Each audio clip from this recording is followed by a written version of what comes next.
Hi, magandang tanghali po muli sa inyong lahat, mga sugid nating taga-subaybay ng ating mumunting channel na ako po ay humingi ng paumanhin sa inyo sapagkat napakatagal kong hindi nag-upload ng video at bagamat ako ay nakaka-receive pa rin ng mga message, ng mga comment mula sa inyo at patawarin niyo ako at hindi ako lagi nakakapag-reply agad o sa mga hindi ko pa nare-replyan. Susubukan po natin na replyan kayo lahat. At ako na naman po si Jordy at maraming salamat po sa pagbisita sa ating channel. At thank you po at sana po ay mag-subscribe kayo at click ang notification bell para ma-notify kayo sa mga susunod pa nating mga vlogs, mga videos. At ito ay makatulong po sa atin ang video na ito. Alam ko makakatulong sa inyo to. Lalo na sa mga aspiring call center agents.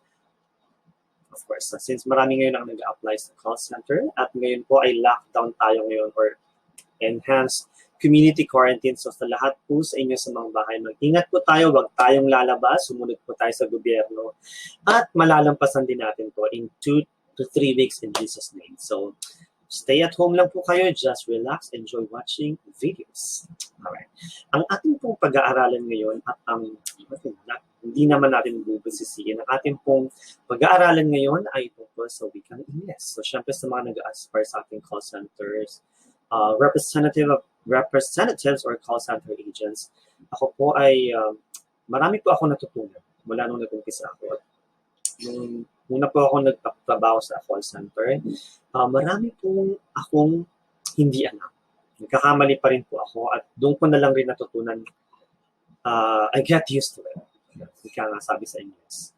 At natutunan ko na rin na i-correct yung sarili ko at gumamit ng tamang words, ng tamang adjective, pronoun, noun, or verb sa pakipag-usap natin sa ating mga customers, sa mga Amerikano at sa mga British Britons.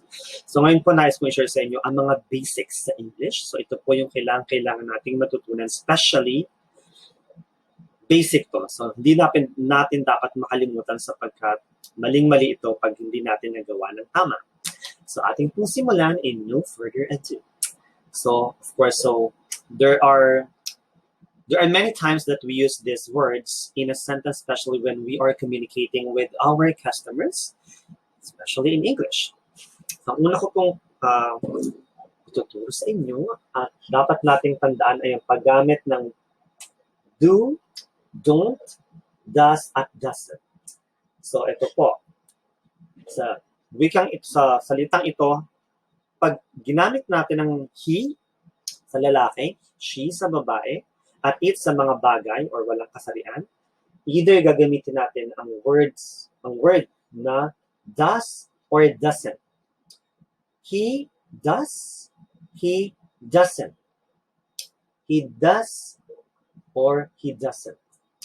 Same thing with she, we use does or doesn't as well, right? Same thing with it. It does or it doesn't. Alright. So, hindi natin pwedeng gamitin ng he don't or she don't or it don't. Maling-mali po yun. So, aminado ako, ito, makakatulong to sa ating lahat, sa inyong lahat, sapagkat ako, naalala ko nung nasa call center na ako, nagkakamali ako. I always, nung bago-bago ko sinasabi ko, she don't or he don't, which is mali. Diba?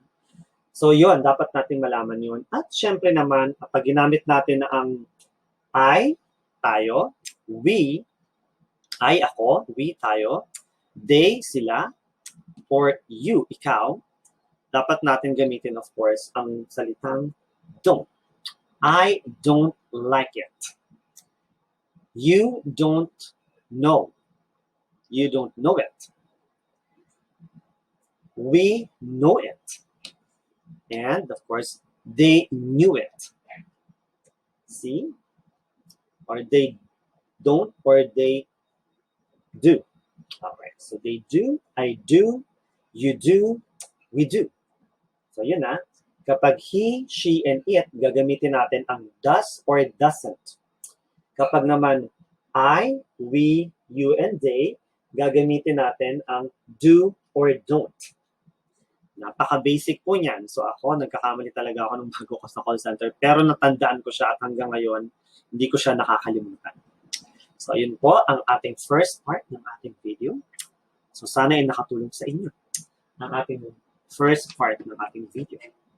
Tandaan lamang po, he, she, and it, we either use does or doesn't. When we use I, you, we, they, of course, we use do or don't. So, yun po, tama po yan. So, sana po hindi natin makalimutan kasi ayan ang basic lalo na pag ini-interview tayo. So, buburahin ko muna ang ating first part. Yun.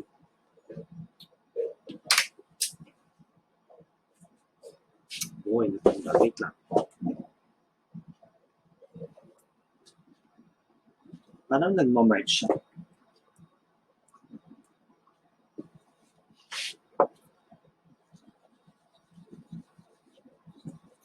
Kailangan natin buuin siya. Sige. Yun. At sa ating pangalawang pag-aaralan naman ay ang at, in, and on. Okay, sulat. So, at, in, on. So, at, in, on. So, at, in, and on.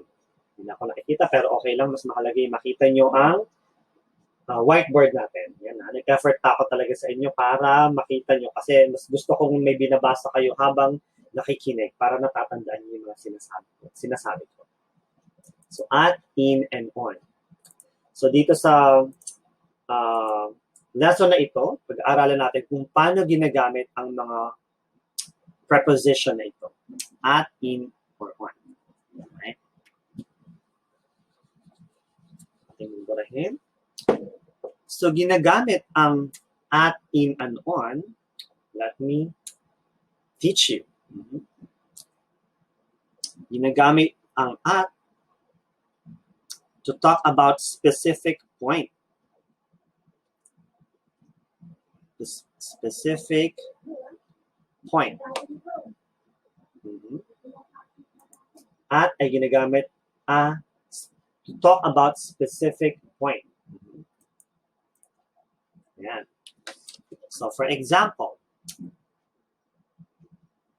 alright, susulat natin. At the office. At home.